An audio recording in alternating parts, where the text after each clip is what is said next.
हमें कहते हो हिकमत से चलो। जो मोहम्मद का सहाबी अंगारों पे लेट के मोहम्मद के दामन को ना छोड़े, उसको कोई काफिर कहे मैं चुप हो जाऊं।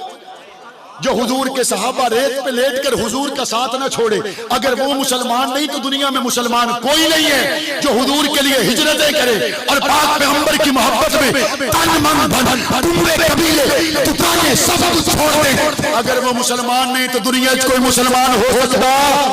सबसे बड़े मुसलमान कौन है? वला यालमन्नल्लाहु अल्लज़ीना सदक़ू। इसी आयत के गिर्द बात कर रहा हूं। या अल्लाह, बेड़ियां पावड़ियां जरूरी है ना, बेड़ियां पावड़ियां जरूरी है, ये यतीमियां देखनियां जरूरी है।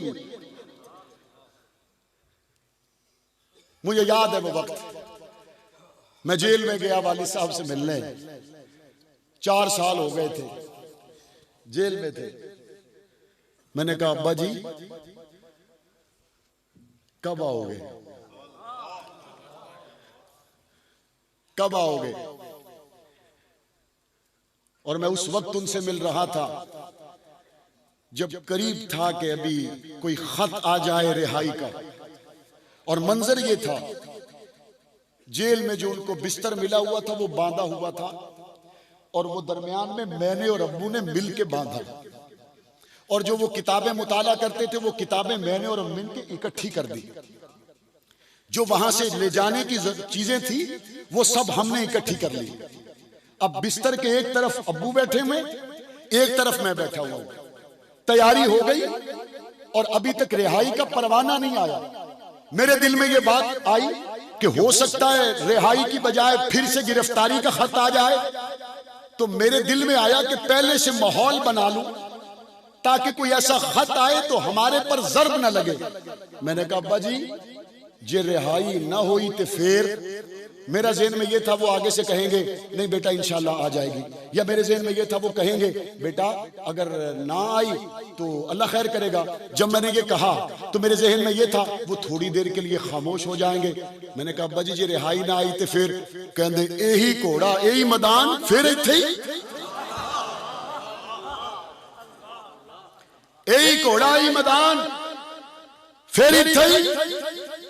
फिर एक वक्त बदला जब 28 फरवरी 2000 को मैंने हिरार पार्क में उनकी तकरीर सुनी और वो ये फरमा रहे थे, आजम तारक के जिस्म से जब खून का आखिरी कतरा निकलेगा उस वक्त भी मुझे अपने बच्चों की परवाह नहीं होगी, आयशा सिद्दीका की इज्जत की परवाह होगी। फिर मेरे सामने वो वक्त भी है जब उन्होंने कहा, मुझे चढ़ते सूरज की तरह यकीन है कि इस रास्ते में मुझे कुर्बान होना है। और उन्होंने फरमाया वक्त आएगा कि मेरे बच्चे मेरी लाश को लिपट कर रोएंगे। 6 अक्टूबर सन 2003 को वो वक्त आ गया जब मैं अपने वालिद के जनाजे से लिपटा हुआ था। जमात के कायदीन शुहदा में, कारकुनान शुहदा में सिवाय आजम तारक के कोई सीना ऐसा नहीं है जिस पर जाते हुए 45 गोलियां सजी हो। वक्त आया चला गया, मुझे फैसला करना था कि मैं क्या करूं। एक फैसला तो मेरे सामने था कि सिद्दीक के दरवाजे पे खड़ा हो जाऊं तो गोली आ सकती है, अपना कारोबार कर लूं, दुकान बना लूं तो अपनी और वालदा की और बच्चों की जिंदगी संवर जाएगी। मेरे सामने ये था दरे सिद्दीका पे खड़ा हो जाऊं तो काल कोठड़ियों और मुख्तलिफ अजियतों का मुसाफिर बन सकता हूं, लेकिन अगर रुखसत के रास्ते पर चला जाऊं तो आसानियां मुंह खोले खड़ी हैं। जब मेरे दिल में ये बात करवटें ले रही थी, मैंने अपने बूढ़ी मां के चेहरे को देखा। मेरी मां ने मुझे कहा, बेटा तुझे पैदा ही अबू बकर की इज्जत पे पहरे के लिए किया है, तुझे पैदा ही फारूक आजम के दरवाजे पे खड़े होने के लिए किया है। जब ये बातें मेरे जहन में आई, वक्त बदला, लंबी सी रात आ गई और मुझे ख्याल आया कि पीछे मेरी मां का क्या होगा। फिर मुझे ख्याल आया यहां आयशा के लिए हूं तो मां का हाफिज अल्लाह है। 31 जुलाई को मैं रिहा हुआ और 25 जुलाई को हम सूबाई असेंबली के रुकन बन चुके थे। 1 साल पहले हम काल कोठरियों में थे और 1 साल के बाद हमें ऐवानों में पहुंचा दिया मेरे रब ने। और जब वहां पर पहुंचे तो मंजर बदल गया। वो लोग जिन्होंने हमें सऊबतों में काल कोठरियों में डाला वो खुद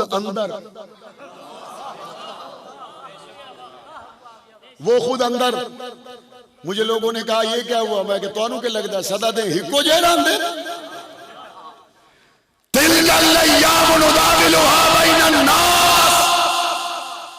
दिन बदलते रहते हैं। बस फर्क इतना है शबाज शरीफ के बेटो तुम सियासत के लिए हो, हम अबू बकर उमर उस्मान वली के लिए हैं।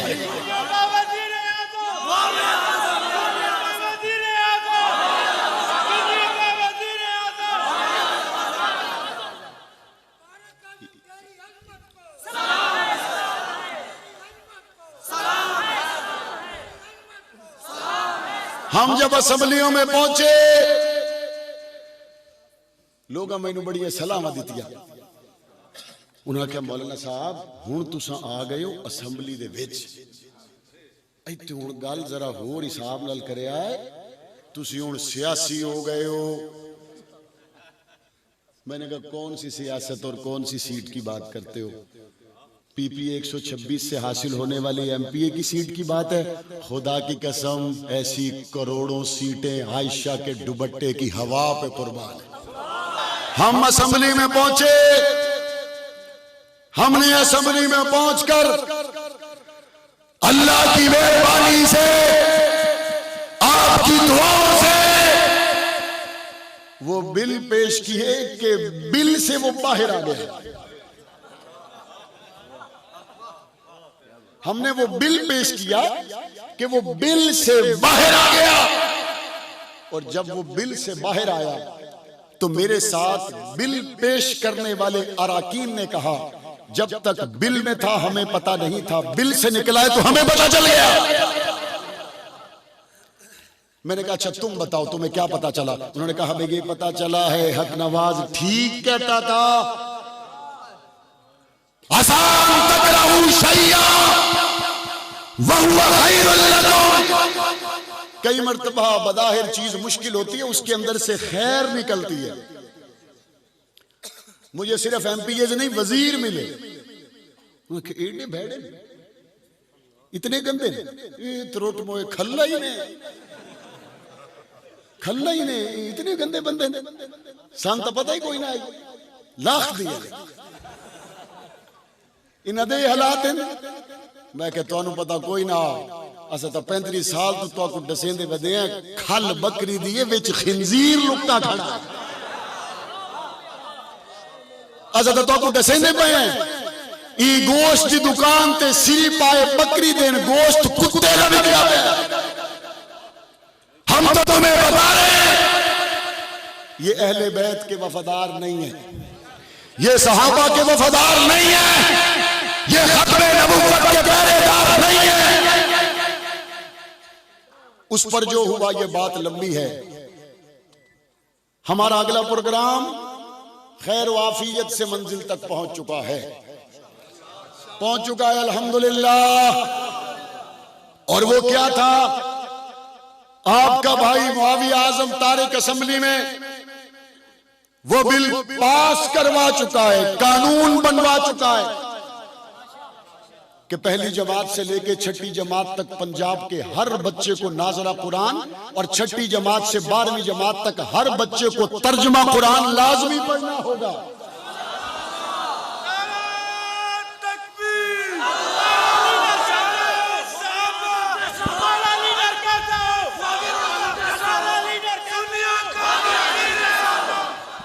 मुझे लोग कहते हैं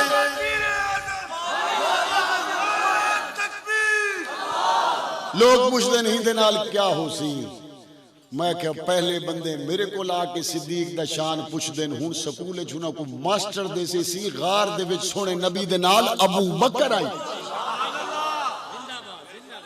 पहले असा तुसा दसेंदे आसे, पहले वसे विच गालियां होंदियां, उलमा दसेंदे आन, कुरान दे कारी दसेंदे आन कि आयशा दा शान क्या है। तो कुछ बंदे साडे जलसे आंदे आन तो कुछ कोई ना आंदे, कोई मसला कह नहीं। हुण असां तुहाडे किते आसान कर दिता, अपने स्कूलों च बहो तुआकू तुहाडा मास्टर दसे सी कि सूरे नूर आयशा सिद्दीका दा शान बयान करे दी पई। अब तो तुम कहते हो इन्होंने गलत कहा। जब कुरान का तर्जुमा पढ़ोगे फिर कैसे कहोगे कुरान ने गलत कहा? हमें तो रिजेक्ट कर दोगे, कुरान को कैसे करोगे? और दूसरा, हमने असेंबली में जो अल्हम्दुलिल्लाह कारनामा मुकम्मल सरंजाम दे, आपको याद होगा आप में वो बंदे हाथ खड़े जिन्होंने मौलाना आजम तारिक को उनकी शहादत के आखिरी साल में देखा है, वो बंदे हाथ खड़ा करें। माशाल्लाह बड़ी तादाद है उन लोगों की। आपको याद होगा मौलाना आजम तारिक शहीद ने अपनी जिंदगी के आखिरी साल में यह तहरीक पूरे मुल्क में उठाई थी कि दुश्मन सहाबा वफाकी वजीर तालीम को यह यादाश्त पेश कर चुका है कि सहाबा के नाम पंजाब टेक्स्ट बुक बोर्ड की किताबों से निकाले जाएं। और मौलाना आजम तारिक ने वजीर तालीम के हाथ से वो यादाश्त को लेकर फाड़ दिया था और उन्होंने फरमाया था तुम सहाबा के नाम किताबों से निकालोगे, हम तुम्हें असेंबलियों से निकाल कर बार। जब मौलाना आजम तारिक ने आवाज उठाई, परवेज मुशर्रफ ने कहा मौलाना आजम तारिक साहब आप तसल्ली रखें, सहाबा के नाम निसाब की किताबों से नहीं निकलेंगे। मौलाना आजम तारिक शहीद हुए, 17 साल तक आप तकलीफ में रहे। इन 17 सालों में निसाब तालीम में तब्दीलियां होती रही या नहीं होती रही? आप रोज पढ़ते थे खत्म नबूवत का पैरा निकल गया, आप रोज पढ़ते थे सहाबा के वाकयात निकल गए, आप रोज पढ़ते थे अज़वाज मुतहरात के वाकयात को निकाल दिया गया। इन 17 सालों के बाद आपका भाई मुआविया आजम तारिक असेंबली में पहुंचा। हमने पंजाब टेक्स्ट बुक बोर्ड के मुताला पाकिस्तान, इस्लामियात और तारीख के तमाम तर इख्तियारात पंजाब टेक्स्ट बुक बोर्ड से लेकर मुत्तहिदा उलमा बोर्ड के हवाले कर दिए। हमने वो हाथ काट दिया है जो हुजूर की खत्म नबुव्वत पे डाके डालता था। हमने वो हाथ काट दिया है जो सहाबा के वाकयात पे डाके डालता था। वो हाथ कटा या नहीं कटा? कटा या नहीं कटा? अल्लाह का शुक्र है हम असेंबलियों में पहुंचे। हमने असेंबलियों में पहुंचकर मिंबर और मेहराब में कही जाने वाली बातों को फरामोश नहीं किया। हमने अपने शुहदा के दिए हुए सबक को याद रखा है, तरोताजा रखा है। आपसे पूछना चाहता हूं, वोट आपका भी बना हुआ है या नहीं? जितनों का वोट बना हुआ है हाथ उठाए ना जरा। सबका बना हुआ है। एक मुआविया आजम तारिक 371 के ऐवान में है। मैं नहीं कहता मेरे दुश्मन से पूछो, मैं नहीं कहता मेरे दुश्मन से पूछो। और दुश्मन से मैं इसलिए कहता हूं जिसले तुसा जोर नाल डंडा मारो ना तो तुमको मालूम होवे कि मैं तो पूरा जोर लाया लेकिन कुत्ते दी चीख नहीं निकली तो वाल तुमको लगता है डंडा सही जाते लगा नहीं। जो चीखदा वदा होवे तो तुमको तसल्ली होवेंदी बस सही जाते लगा है। मेरा मुझसे ना पूछो, मेरे दुश्मन से पूछो चीख रहा है या नहीं चीख रहा? चीका कूका है नहीं या कोई ना? चीका कूका आसमाना तेरे। मैं आपसे कहना चाहता हूं 371 के ऐवान में आप तक वो वीडियो सोशल मीडिया के जरिए पहुंचती रहती होंगी। खत्म नबूवत के लिए आपका भाई सहाबा अहले बैत की दर का अदना गुलाम कभी खामोश रहे? बोलो। डॉक्टर आफिया के लिए कभी हम खामोश रहे? अहले बैत के लिए कभी हम खामोश रहे? सहाबा अहले बैत की बात आए कभी हम खामोश रहे? फलस्तीन की बात हो कभी हम खामोश रहे? कश्मीर की बात हो कभी हम खामोश रहे? तो मुझे बताओ क्या आपका वोट सिर्फ सोलंग नाली की बुनियाद पर ही जाने के लिए बना है?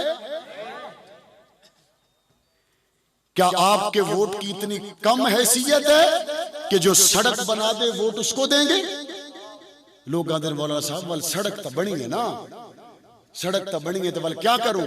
मैं कह ठीक है, सड़क वड्डा एहसान होंदा है, गली वड्डा एहसान होंदी है, सुई गैस दा मीटर वड्डा एहसान होंदा है, या जेड़ा कुरान पहुंचावे वो वड्डा मोहसिन होंदा है? सड़क वाला होता है ना, जो नहीं बोल रहे वो शायद यही कहते हैं, सड़क वाला होता है ना, गली वाला होता है, नौकरी वाला होता है, सुई गैस वाला होता है। तो कुरान पहुंचाने वाले कौन है?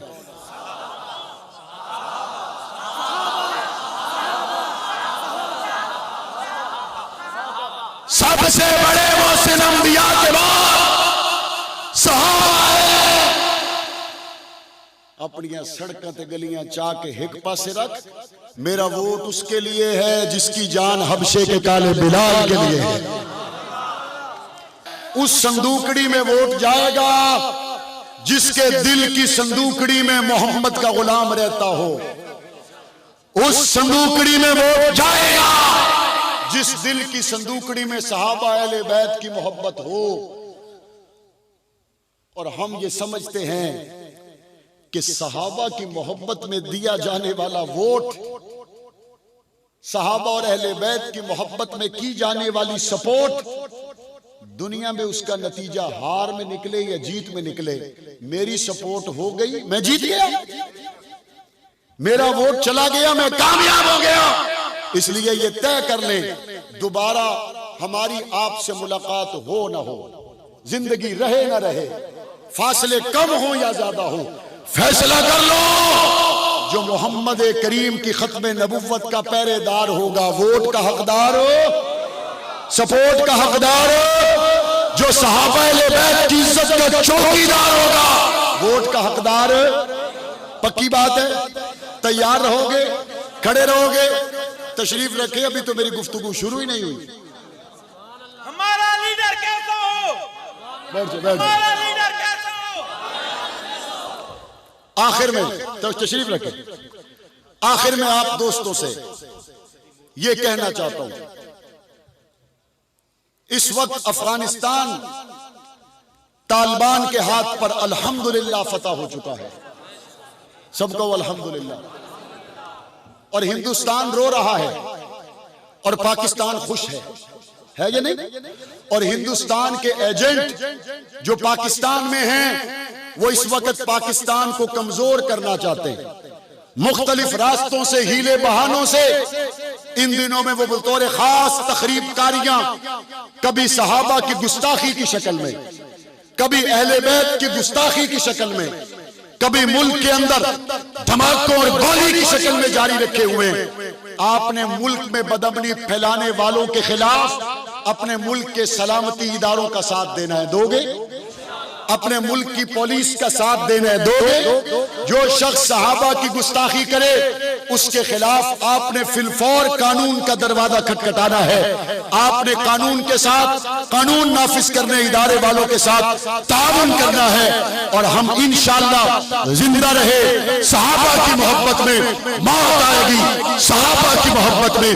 आप जवानों से इतना कहना चाहता हूं, उठ शेर मुजाहिद होश में आ, तामीर खिलाफत पैदा कर।